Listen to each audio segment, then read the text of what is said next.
अब देखिए next heading है दो रेखाओं के बीच का कोण। दो रेखाओं के बीच का कोण हम प्रवणता के रूप में कैसे निकालेंगे। तो इसके लिए हमने माना दो रेखाएं L1 तथा L2 हैं। माना दो रेखाएं L1 तथा L2 हैं। L1 तथा L2 हैं। और डेरिवेशन आता तो है नहीं, केवल आप फार्मूला जान लीजिए, मतलब तरीका जान लीजिए, बहुत थ्योरी लिखने की जरूरत नहीं है। तो ये है एक्स अक्ष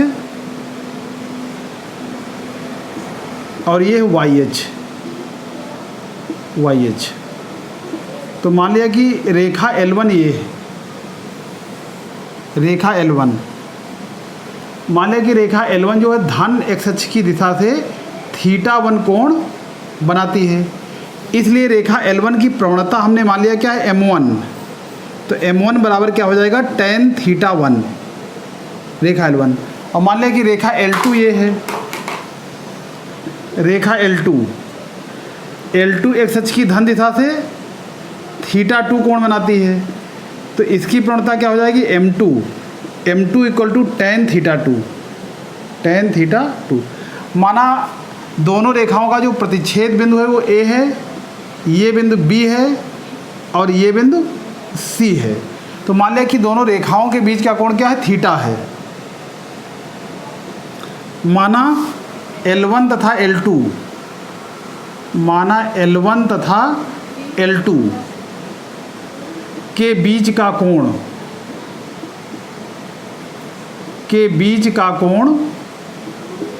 थीटा है। माना L1 और L2 के बीच का कोण थीटा है। तो अब यहाँ पर ये देखिए, ये हमने ले लिया थीटा।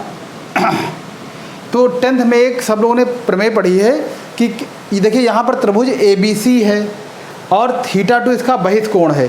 तो किसी भी त्रिभुज का बहिष्कोण दो विपरीत अंतःकोणों के योगफल के बराबर होता है। तो यहाँ पर जो θ2 होगा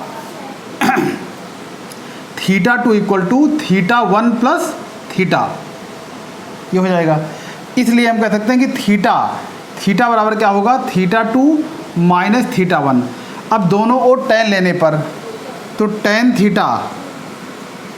थीटा इक्वल टू ये हो जाएगा tan θ2 माइनस θ1। अब tan A माइनस B का जब हम फार्मूला यूज करेंगे तो ये हो जाएगा tan θ2 tan A minus tan B अपान 1 प्लस tan θ2 इंटू tan θ1। तो tan theta equal to tan θ2। अब tan θ2 क्या है M2।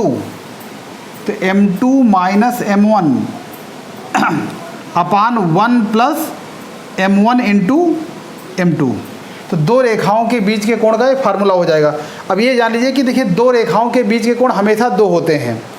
एक अगर थीटा होगा तो दूसरा क्या होगा 180 माइनस थीटा। जैसे ये थीटा तो ये भी दो रेखाओं के बीच का कोण है और ये क्या हो जाएगा 180 माइनस थीटा।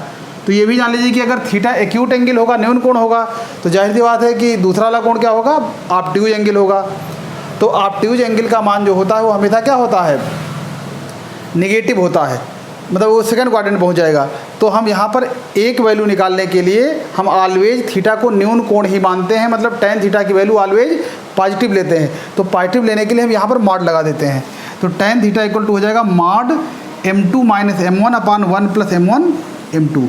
और ये तो मॉड हटाइए तो प्लस माइनस भी लगा सकते हैं क्योंकि दोनों वैल्यू आएंगी। तो ये हो जाएगा दो रेखाओं के बीच का कोण। Write down.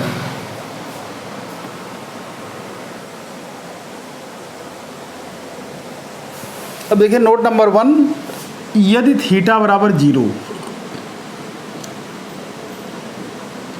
अर्थात थीटा अगर 0 हुआ तो इसका मतलब क्या हुआ कि L1 is parallel to L2, दो रेखाएं परस्पर समांतर है।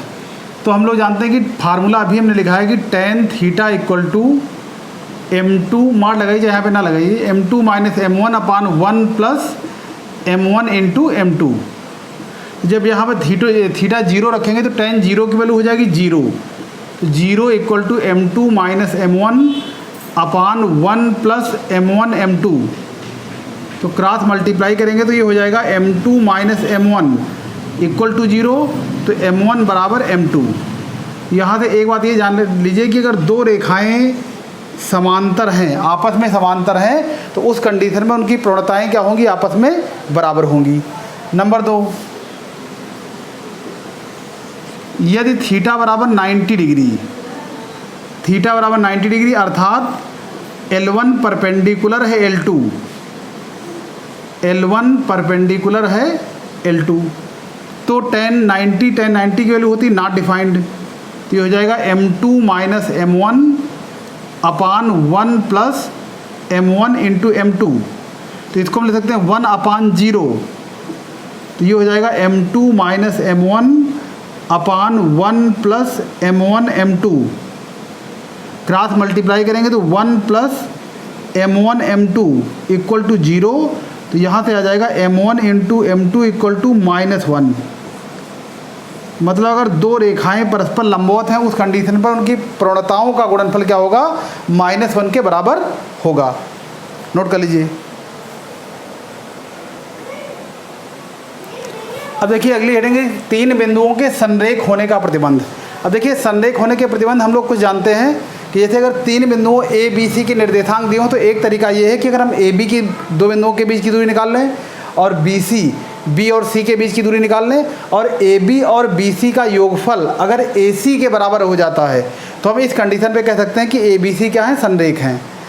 दूसरा तरीका ये है कि अगर ए बी सी 3 बिंदु दिए गए हैं और इन बिंदुओं से निर्मित त्रिभुज का क्षेत्रफल 0 हो जाए, उस कंडीशन पर भी क्या होंगे, तीनों बिंदु संरेख होंगे। अब तीसरा तरीका और एक देख लीजिए, यहाँ पर देखिए ए बी सी 3 बिंदु है, तो पहले हम ए बी की प्रवणता निकालें।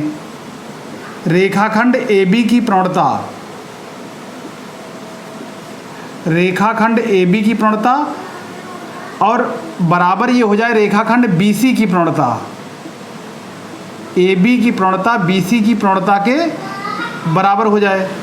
तो इस कंडीशन पर अभी हमने बताया कि अगर कोई दो रेखाएं समांतर हैं तो उनकी प्रवणताएं बराबर होती हैं। तो अगर दो रेखाओं की प्रवणताएं बराबर है तो हम इस कंडीशन पे कह सकते हैं कि ए बी और बी सी क्या होंगी, समांतर होंगी। अच्छा देखिए यहाँ पर बिंदु ए बी सी तीनों क्या यूनिक है, ए अलग है, बी अलग है, सी अलग है। तो जैसे अगर हम इस तरह इसको लिखते हैं कि ए बी यहाँ पर है और बी सी यहाँ पर है और ये दोनों रेखाएं क्या है, समांतर है। समांतर तो है, ठीक है, लेकिन क्या बी की 2 पोजीशन हो सकते हैं, नहीं हो सकती। बी की एक ही पोजीशन होगी, या तो बी यहाँ पे होगा या तो यहाँ पे होगा। इसका सीधा मतलब है कि बी सी कहाँ पर लाई करेगी, बिल्कुल इसी के फ्रंट पर आगे बी सी यहाँ पे लाई करेगी। तो हम कह सकते हैं कि ए बी समांतर है बी सी के तथा बिंदु बी क्या है, बी उभयनिष्ठ है, मतलब कॉमन है, बी उभयनिष्ठ है। इसलिए ए बी तथा सी से केवल एक ही रेखा जा सकती है, से केवल एक ही रेखा जा सकती है, एक ही रेखा जा सकती है। तो इसका मतलब क्या हुआ, अर्थात तीनों बिंदु क्या है, संरेख हैं, अर्थात तीनों बिंदु संरेख हैं, तीनों बिंदु संरेख हैं। तो ये हो गया संरेख होने का प्रतिबंध। इस तरह भी हम संरेख प्रूव कर सकते हैं। Write down.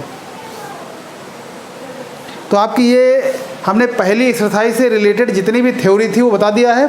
आप इसको नोट कर लीजिए, फिर कापी पे समझ लीजिए। अगर कोई प्रॉब्लम हो तो आप हमसे व्हाट्सएप पे पूछ सकते हैं। अब अगला वीडियो जो आएगा वो एक्सरसाइज का आएगा।